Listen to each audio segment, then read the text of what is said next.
Dito tayo sa Campuan, Campuan Rosario, La Union. Dito sa branch natin.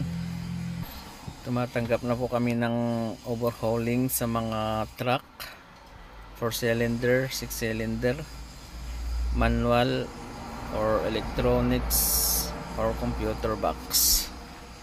Kasi may paradahan na tayo, medyo malawak siya ng konti, pwede yung mga truck.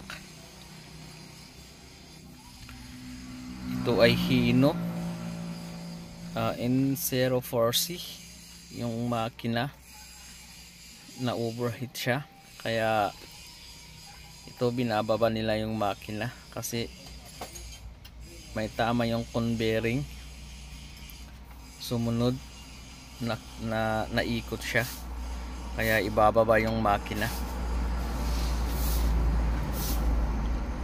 Ayun yung crankshaft nya, number 2 journal na sa connecting rod, kaya baba yung makina.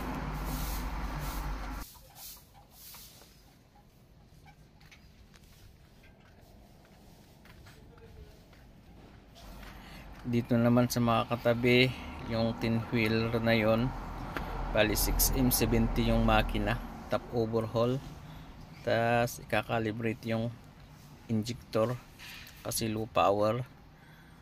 Tapos ito yung Pajero overhaul, tapos yung Mitsubishi transmission.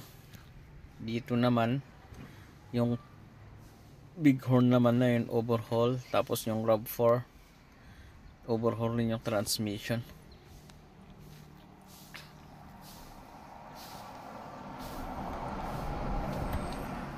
So at least medyo malawak-lawak yung paradahan natin dito sa kabila.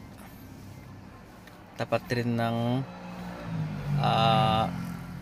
nakuha nating pwesto.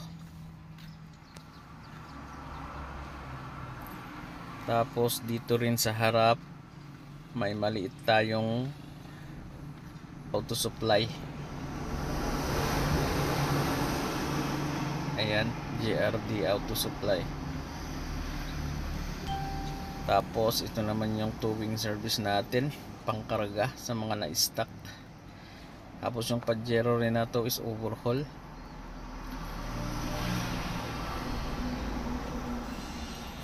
Bali yan yung auto supply natin.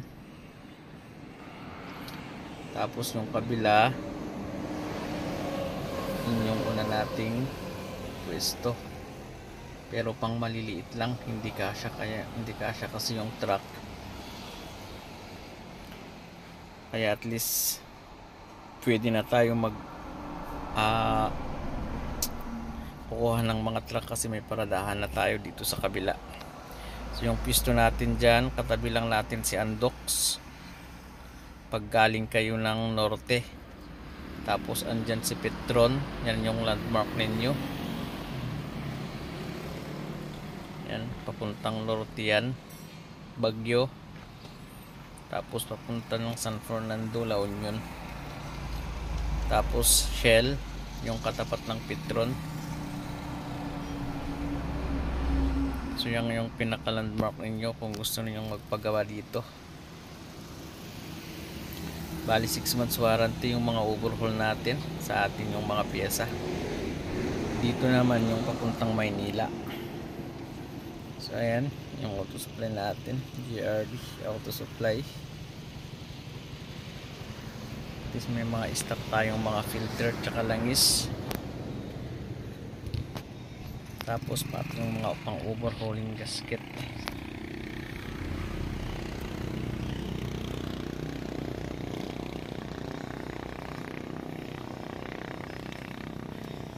Bali ganyan yung tsura hanggang doon.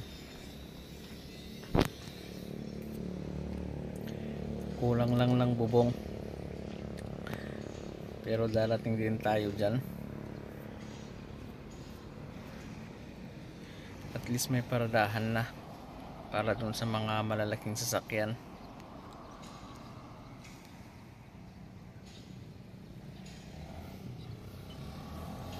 So ayan, maraming salamat ulit sa mga sumusuporta.